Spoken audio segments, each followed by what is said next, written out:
Reunião no Senado, no Teatro Pompeu.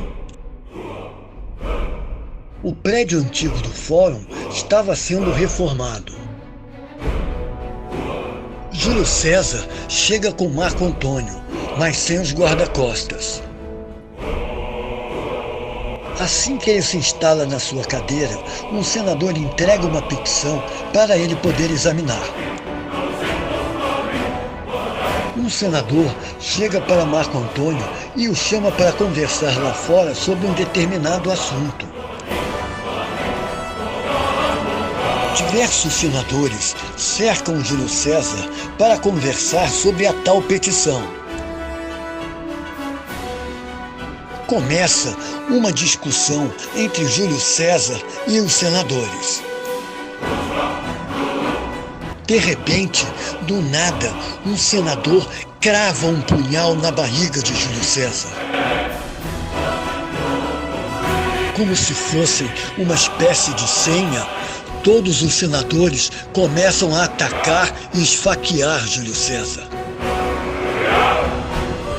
Foram 23 facadas. Após o ataque, Júlio César fica agonizando no chão por quase 3 horas, sem que ninguém o socorresse.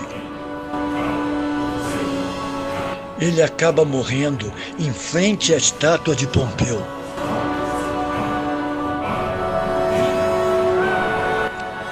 Mansur, roda a vinheta.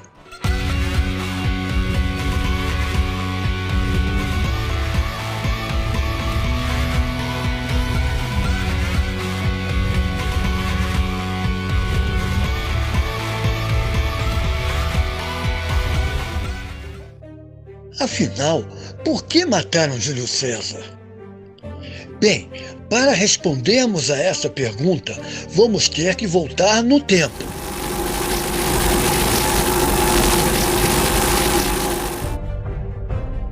Temos que voltar ao último século antes de Cristo. Roma estava assolada por guerras civis e conflitos entre seus generais e os senadores que eram ávidos por poder. Nesse verdadeiro clima de terror, ele nasce no ano 100 a.C. Recebe o nome de Caio, seguido pelo nome do clã, que era Júlio, e fechando com o nome da família, que era César. Caio Júlio César, mundialmente conhecido como Júlio César. Ele foi criado para honrar o nome da família na política e na guerra. Aos 15 anos, ele já acompanhava o pai no Senado, que tinha lá um cargo muito importante, e tomava também pé das intrigas palacianas que lá aconteciam o tempo todo. Júlio César foi treinado em liderança e estratégia militar, além de oratória e política. Durante a sua adolescência, a sua família se envolve em uma guerra civil violenta na cidade e eles acabam ficando no lado perdedor. Com a perseguição política que se seguiu, ele foi obrigado a fugir e se alistar no exército, onde serviu por 4 anos nas legiões da Ásia Menor. Como tudo em Roma é transitório, a política de lá vira de novo e a sua família é perdoada. Então o César resolve voltar para casa. Ele vai trabalhar como advogado e abraça todas as causas populares. A fama conquistada por Júlio César como advogado e como militar permitiu que ele se envolvesse com a política romana.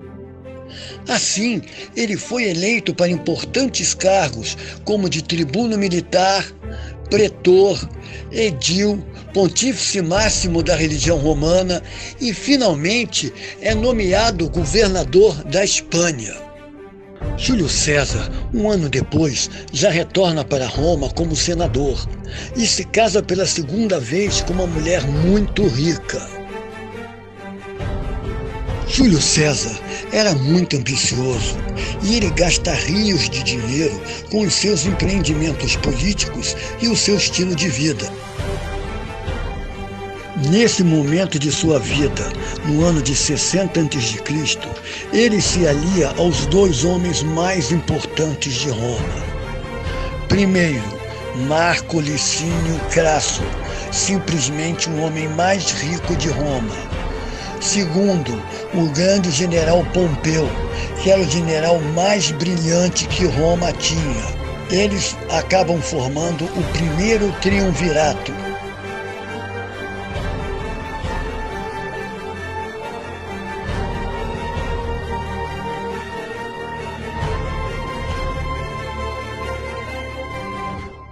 Júlio César, graças a esse acordo firmado com essas duas figuras, consegue se eleger cônsul de Roma.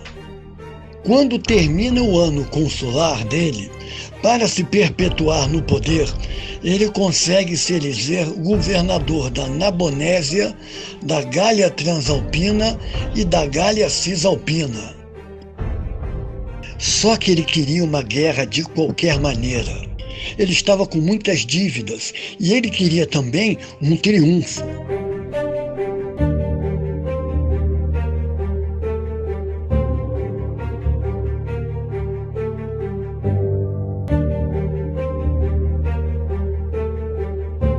E em 58 a.C., ele consegue finalmente a sua guerra.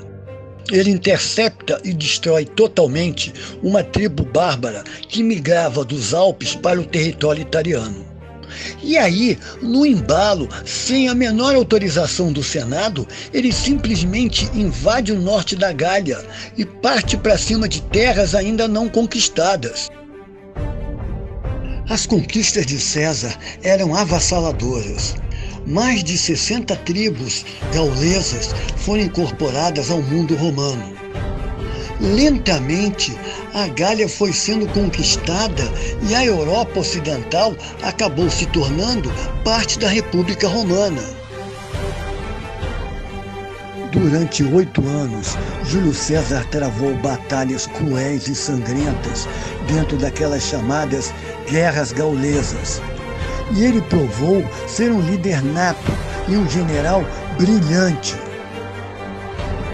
Mas sempre político e diplomata, ele sedimentou a sua volta por cima para a política e o poder total em Roma. Ele passou anos fazendo relatos super minuciosos de cada batalha que eram lidos para o povo de Roma nas ruas. Eles bebiam cada relato e César se tornara um herói nacional. Com as suas grandes vitórias, César se tornara um homem muito rico e com um prestígio absurdo. E ele queria voltar a fazer uma grande carreira política em Roma. Quando chega a hora de voltar, César pede ao Senado terra nas províncias para serem dadas aos seus soldados veteranos. Mas é claro que o Senado recusa, fazendo que César fique muito irritado. O Senado tinha muito medo desses generais supervitoriosos e muito populares. Na verdade, eles temiam que isso pudesse ameaçar o futuro da República. Eles queriam abrir um processo contra Júlio César por causa de suas atitudes na década anterior, quando ele foi cônsul. Então, convenceram Pompeu que César era incontrolável e muito perigoso. E aí, Pompeu rompe com César e ordena que ele volte para a cidade e devolva as legiões. Júlio César sabia que não poderia fazer isso, porque assim que ele chegasse em Roma, ele seria preso, julgado e condenado. Então, nesse momento, Júlio César não vê outra saída a não ser recusar e declarar guerra a Roma. Ele então, em 49 a.C., atravessa o rio Rubicão com todas as legiões e avança em direção a Roma.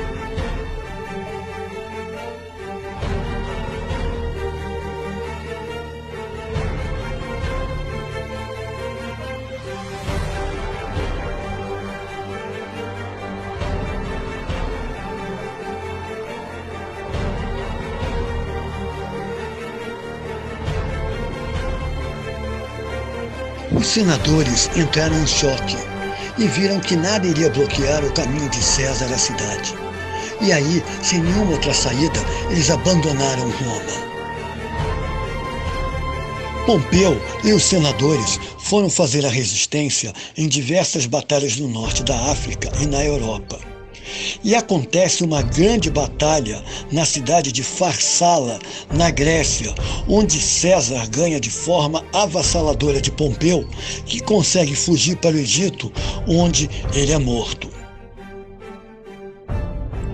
César ainda leva mais 3 anos até conseguir finalmente derrotar o filho de Pompeu, que ainda resistia.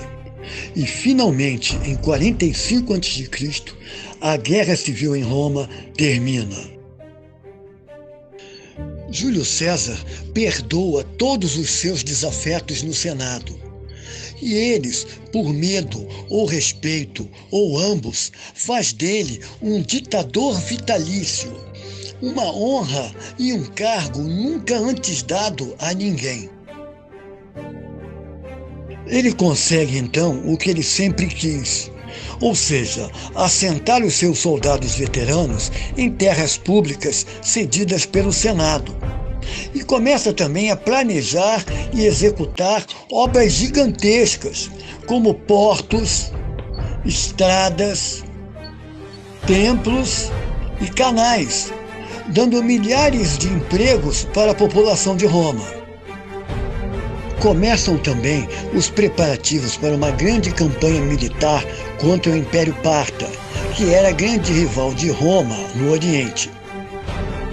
Nesse momento, um enorme número de senadores, amigos e antigos desafetos políticos de César começam a ficar preocupados. Júlio César é um ditador que estava se comportando como um verdadeiro rei. E essa palavra era maldita e deixava a aristocracia romana em pânico. Para piorar as coisas, Júlio César estava se relacionando com a rainha Cleópatra do Egito. Já tinha tido até um filho com ela. Aí ele traz os dois para Roma e acaba fazendo uma estátua dela em praça pública. Isso chocou toda a população de Roma. Será que uma dinastia não romana estava a caminho? A partir desse momento, começou uma conspiração terrível e os senadores resolveram retirar Júlio César do poder. Afinal, por que mataram Júlio César?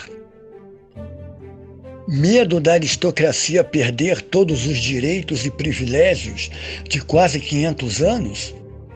Medo de ele realmente querer ser um rei? Ou ainda, o próprio Império Parta, sabendo que Júlio César estava preparando uma campanha para a invasão deles, pagou os senadores para praticar esse crime? Isso, infelizmente, ninguém saberá.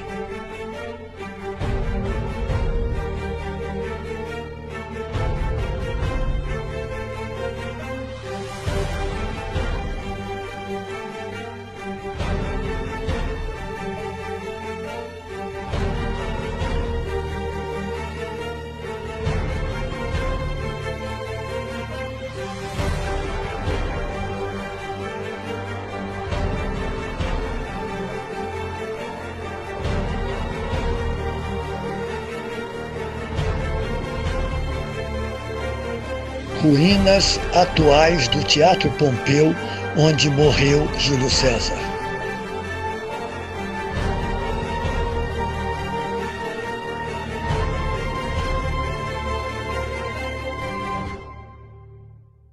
Eu queria pedir humildemente para quem não é inscrito no nosso canal, que se inscreva, acione o sino das notificações e deixe o seu like, porque ele ajuda muito no nosso trabalho e principalmente no nosso crescimento. Um grande abraço e até o próximo vídeo.